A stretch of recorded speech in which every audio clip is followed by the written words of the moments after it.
Anne of Avonlea, Chapter 20, The Way It Often Happens. Anne rose betimes the next morning and blithely greeted the fresh day, when the banners of the sunrise were shaken triumphantly across the pearly skies. Green Gable lay in a pool of sunshine, flecked with the dancing shadows of poplar and willow. Beyond the lane was Mr. Harrison's wheat field, a great wind-rippled expanse of pale gold. The world was so beautiful that Anne spent 10 blissful minutes hanging idly over the garden gate, drinking in the loveliness. After breakfast, Marilla made ready for her journey. Dora was to go with her, having been long promised this treat. "Now, Davy, you try and be a good boy and don't bother Anne," she straightly charged him. "If you are good, I'll bring you a striped candy cane from town." For alas, Marilla had stooped to the evil habit of bribing people to be good. "I won't be bad on purpose, but suppose I'm bad accidentally?" Davy wanted to know. "You'll have to guard against accidents," admonished Marilla. "And if Mr. Shearer comes today, get a nice roast and some steak. If he doesn't, you'll have to kill a fowl for dinner tomorrow." Anne nodded. "I'm not going to bother cooking any dinner for just Davy and myself today," she said. "That cold ham bone will do for noon lunch, and I'll have some steak fried for you when you come home at night." "I'm going to help Mr. Harrison haul his dulse this morning," announced Davy. "He asked me to, and I guess he'll ask me to dinner, too. Mr. Harrison is an awful kind man. He's a real sociable man. I hope I'll be like him when I grow up. I mean, behave like him. I don't want to look like him, but I guess there's no danger, for Mrs. Lynde says I'm a very handsome child. Do you suppose it'll last, Anne? I want to know." "I dare say it will," said Anne gravely. "You are a handsome boy, Davy." Marilla looked volumes of disapproval.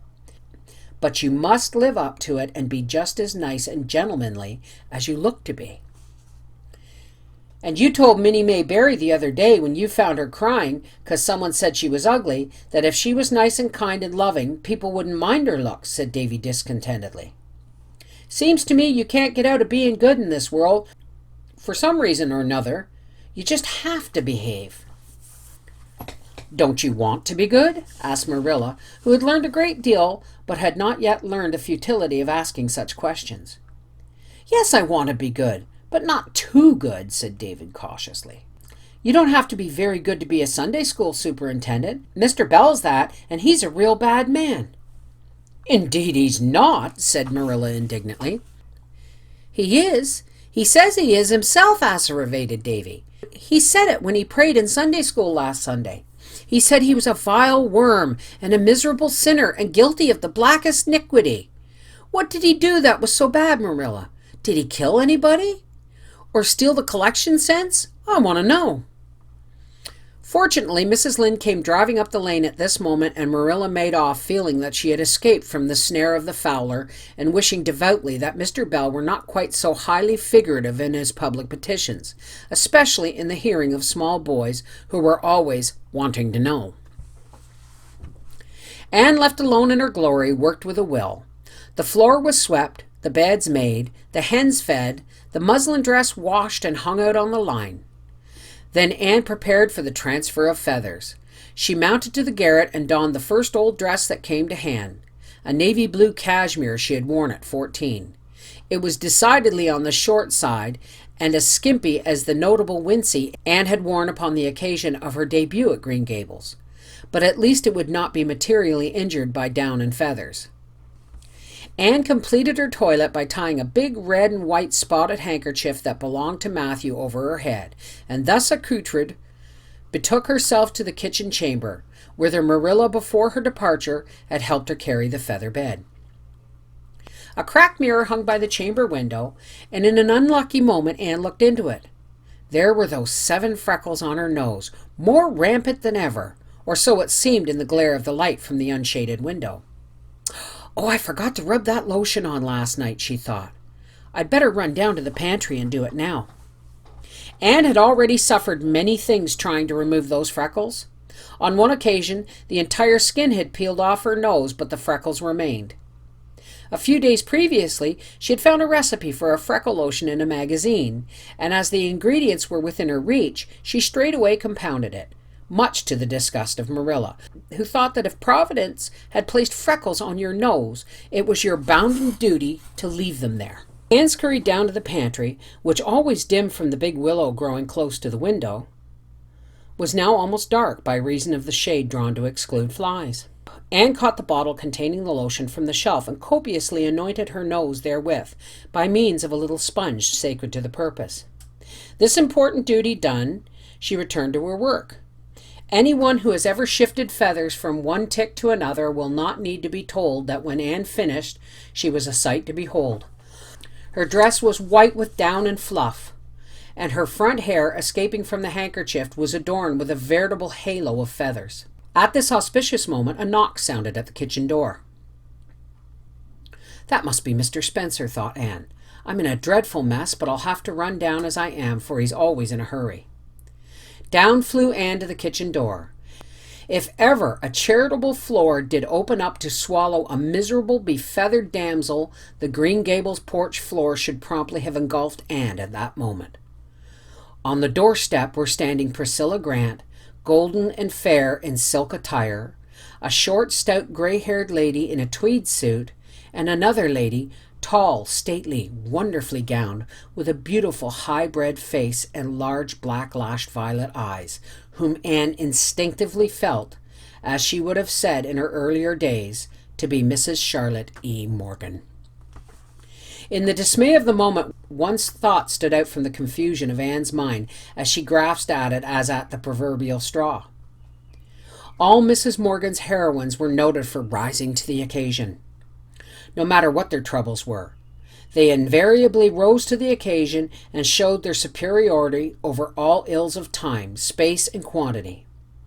Anne therefore felt it was her duty to rise to the occasion, and she did it, so perfectly that Priscilla afterwards declared she'd never admired Anne Shirley more than at that moment. No matter what her outraged feelings were, she did not show them.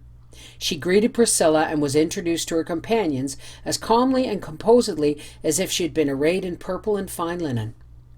To be sure, it was somewhat of a shock to find that the lady she had instinctively felt to be Mrs. Morgan was not Mrs. Morgan at all, but an unknown Mrs. Pendexter. While the stout little gray-haired woman was Mrs. Morgan, but in the greater shock, the lesser lost its power. Anne ushered her guests into the spare room and thence into the parlor, where she left them while she hastened to help Priscilla unharness her horse. "It's dreadful to come upon you so unexpectedly as this," apologized Priscilla. "But I did not know till last night we were coming. Aunt Charlotte is going away Monday, and she promised to spend today with a friend in town. But last night her friend telephoned her not to come because they were quarantined for scarlet fever. So I suggested we come here instead, for I knew you were longing to see her. We called at the White Sands Hotel and brought Mrs. Pendexter with us. She's a friend of Aunt's and lives in New York, and her husband is a millionaire. We can't stay very long, for Mrs. Pendexter has to be back at the hotel by 5 o'clock.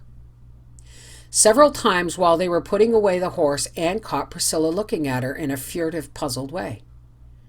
"Well, she needn't stare at me so," Anne thought a little resentfully. "If she doesn't know what it is to change a feather bed, she might imagine it." When Priscilla had gone to the parlor, and before Anne could escape upstairs, Diana walked into the kitchen. Anne caught her astonished friend by the arm. "Diana Barry, who do you suppose is in that parlor this very moment? Mrs. Charlotte E. Morgan, and a New York millionaire's wife, and here I am like this, and not a thing in the house for dinner but a cold ham bone. Diana!" At this time, Anne had become aware that Diane was staring at her in precisely the same bewildered fashion as Priscilla had done. It was really too much. "Oh, Diana, don't look at me so," she implored. "You at least must know that the neatest person in the world couldn't empty feathers from one tick into another and remain neat in the process." It isn't the feathers," hesitated Diana. It's your nose, Anne." "My nose? Oh, Diana, surely nothing has gone wrong with it." Anne rushed to the little looking-glass over the sink. One glance revealed the fatal truth. Her nose was a brilliant scarlet. Anne sat down on the sofa, her dauntless spirit subdued at last. "What is the matter with it?" asked Diana, curiosity overcoming delicacy. I thought I was rubbing my freckle lotion on it, but I must have used that red dye Marilla has for marking the pattern on her rugs," was the despairing response. "What shall I do?" "Wash it off," said Diana practically. "Perhaps it won't wash off. First I dye my hair, then I dye my nose. Marilla cut my hair off when I dyed it, but that remedy would hardly be practical in this case. Well, this is another punishment for my vanity, and I suppose I deserve it, though there's not much comfort in that. It really is almost enough to make one believe in ill luck, though Mrs. Lynde says there's no such thing because everything is foreordained." Fortunately, the dye washed off easily, and Anne, somewhat consoled, betook herself to the east gable while Diana ran home. Presently Anne came down again, clothed and in her right mind. The muslin dress she had fondly hoped to wear was bobbing merrily on the line outside, so she was forced to content herself with her black lawn. She had the fire on and the tea steeping when Diana returned. The latter wore her muslin at least, and carried a covered platter in her hand. "Mother sent you this," she said, lifting the cover and displaying a nicely carved and jointed chicken to Anne's grateful eyes. The chicken was supplemented by light new bread, excellent butter and cheese, Marilla's fruit cake, and a dish of preserved plums, floating in their golden syrup as in congealed summer sunshine. There was a big bowl full of pink and white asters also, by way of decoration, yet the spread seemed very meager beside the elaborate one formerly prepared for Mrs. Morgan. Anne's hungry guests, however, did not seem to think anything was lacking, and they ate the simple viands with apparent enjoyment. But after the first few moments, Anne thought no more of what was or what was not on her bill of fare. Mrs. Morgan's appearance might be somewhat disappointing, as even her loyal worshippers had been forced to admit to each other, but she proved to be a delightful conversationalist. She had traveled extensively and was an excellent storyteller. She had seen much of men and women, and crystallized her experiences into witty little sentences and epigrams which made her hearers feel as if they were listening to one of the people in clever books. But under all her sparkle there was a strongly felt undercurrent of true womanly sympathy and kind-heartedness which won affection easily as her brilliancy won admiration. Nor did she monopolize the conversation. She could draw others out as skillfully and fully as she could talk herself, and Anne and Diana found themselves chattering freely to her. Mrs. Pendexter said little. She merely smiled with her lovely eyes and lips, and ate chicken and fruit cake and preserves with such exquisite grace that she conveyed the impression of dining on ambrosia and honeydew. But then, as Anne said to Diana later on, anybody so divinely beautiful as Mrs. Pendexter didn't need to talk. It was enough for her just to look. After dinner they all had a walk through Lover's Lane and Violet Vale and the Birch Path, then through the haunted woods to the Dryad's Bubble, where they sat down and talked for a delightful last half hour. Mrs. Morgan wanted to know how the haunted wood came by its name, and laughed until she cried when she heard the story of Anne's dramatic account of a certain memorable walk through it at the witching hour of twilight. "It has been a feast of reason and a flow of soul, hasn't it?" said Anne, when her guests had gone and she and Diana were alone again.